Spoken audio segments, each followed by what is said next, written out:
India in details. Seems like the Russian media doesn't care much about the so-called ethical boundaries when it comes to aggressively targeting the individuals or the countries it wants to. Well, Putin is in India, and it seems many in Russia are now on cloud nine. From memes and posts to articles that target Western countries and the USA, this seems to be Russia's time to shine. And yes, many in India are loving it. Russian dancers are celebrating, Indian users are sharing a lot of that, and the comment sections are turning into full-on battlegrounds. For Russia, this visit isn't just diplomacy, it's a PR festival and a big opportunity to send a message to the Western world. And what about this picture? This seems to be going viral. Well, I will get back to this in a short while, but before that, let's take a look at what is happening over here. There are people who think that some in India are giving Putin way too much attention. Probably more than he actually deserves. And this debate is heating up fast. Some say it's just excitement. Of course, the Russian media outlets seem to be in full flow right now. Take a look at this one. Probably they are leaving absolutely no opportunity to tease the West. Just look at what is written here. If you show this picture to Western leaders, their hearts break immediately. It also appears that the Russians really love to claim that they saved India or are assisting India. Just look at the wording here. How the USSR saved India in 1971. Yeah, not everyone is going to agree with that choice of words. And you can bet this kind of framing is going to spark some strong reactions. Now here is a post from a Russian media outlet that might shock some people.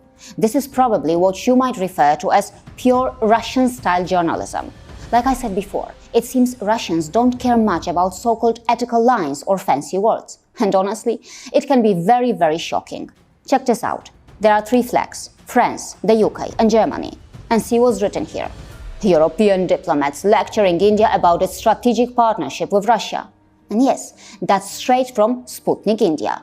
And if that was not enough, here is another one. Read this first. Upon further consideration, Sputnik India would like to apologize for offending Chihuahuas. They may have a bad attitude, but unlike the Europeans, they aren't responsible for numerous wars, genocides and colonialism. Thank you for your attention to this matter. Just in case you're wondering who the Chihuahuas are, here is a quick explanation. As described here, smallest recognized dog breed. In geopolitical circles, this term has actually been in use for a while. It's nothing new. Here is another example. Now back to this image. So what's the importance of this? Well, the true intention? PM Modi probably knows best. But here's the thing. It was the Gita that faced significant controversy in Russia. It even made global headlines. For example, a BBC article reported, state prosecutors in Tomsk, Siberia, claimed the Bhagavad Gita sows social discord and sought to ban its distribution.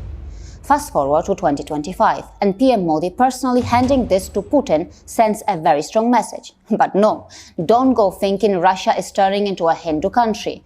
If you want to explore this more, check out this well-researched video I posted earlier.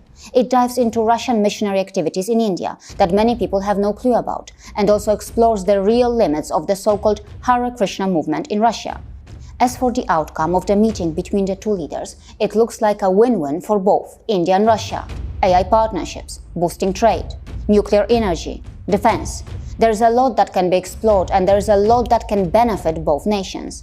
The Western colonial criminal states have tried to dominate India. They've tried to dominate China. They've also tried to isolate Russia.